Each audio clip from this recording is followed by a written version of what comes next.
रखा है। ऐसे हालात मेरे परिवार से गुजरे थे। जब मैंने अपने माँ बाप को दर्द भरी जिंदगी देखता देखता तो एक ही मकसद आता, एक ही दिल के अंदर एक आवाज आती, यार क्या ऐसी जिंदगी है, क्या इसकी लाइफ में भी कुछ परिवर्तन आ सकता है, क्या हम कुछ ऐसा करें ताकि जीवन एक अच्छे से जी सके।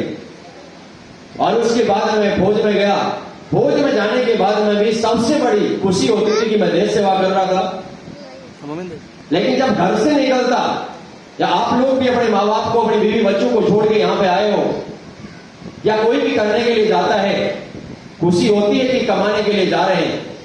लेकिन उस परिवार से जाके पूछो जिनका पति 6 महीना, साल भर, 2 साल के लिए बाहर रहता हो, उस माँ बाप से और उस पति से, पत्नी से जाके पूछो, उन बच्चों से जाके पूछो कि उनका हाल क्या होता है और वो जीते कैसे। उसकी अगर जब फीलिंग लेते हैं, जब मैं जैसे ही घर जाता तो घर वालों की खुशी के अंदर एक गम भी झलकता था। और वो दिल के अंदर से एक आवाज आती कि यार क्या ऐसा करें ताकि हम अपने माँ बाप के साथ में रहते, अपनी बीवी बच्चों के साथ में रहते भी एक अच्छा जीवन जी सकते हैं।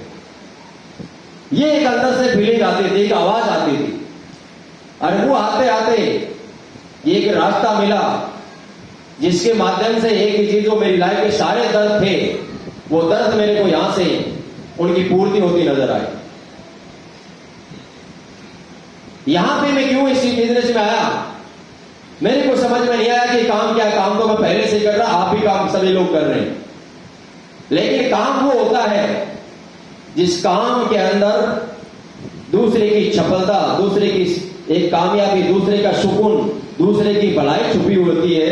सबसे अच्छा काम उसी को माना जाता है। जोरदार तालियां। अच्छा काम वही माना जाता है।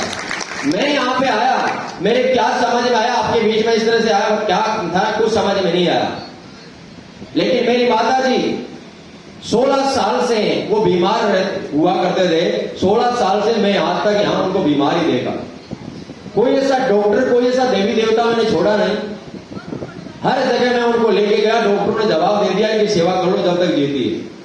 लेकिन जब मैं छुट्टी आता तो रियल में कहानियां ये थी कि वो पैर सीधे करके सो नहीं पाते, और जब मैं उनको देखता तो आंखों में आंसू उनके आते और मेरे भी आंखों में आंसू आते। यानी बीमार एक हुआ करते थे, लेकिन पूरा परिवार एक अधूरी जिंदगी जिया करते थे। और उसी दौरान मैंने सोच लिया, मैं आर्मी में था तो मैं दिल्ली के अंदर सबसे बड़ा हमारा हॉस्पिटल होता है जहां सारी सुविधाएं होती है। मैंने लास्ट सारा बनाया कि एक बार वहां दिखा दूं। और वहां दिखाने के लिए मैं जैसे ही गया तो मैं दिल्ली के बारे में इतना जानता नहीं था।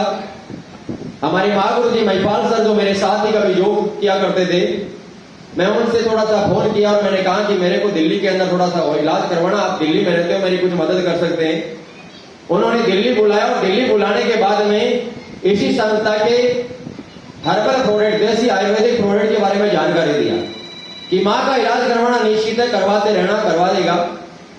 तो इतने सारे इलाज करवा लिए तो एक बार मेरे कहने से ये 2-4 प्रोडक्ट है, इनको एक मां को 2-4 महीना पिला लेना। मेरा जहां दिल बोलता है कि लाखों लोगों की जीवन में परिवर्तन आया, तेरी मां की लाइफ के अंदर भी परिवर्तन आएगा, तो एक बार पिला के दे। और मैंने उनके कहने से भरोसा कर लिया और मैंने कहा चलो ठीक है, तुम कहते हो तो मैं भी इस चीज को इस्तेमाल करता हूं। और उन्होंने 2-3 पीने के प्रोडक्ट मेरे को दिया, मैं घर ले जाके अपनी मां को दिया।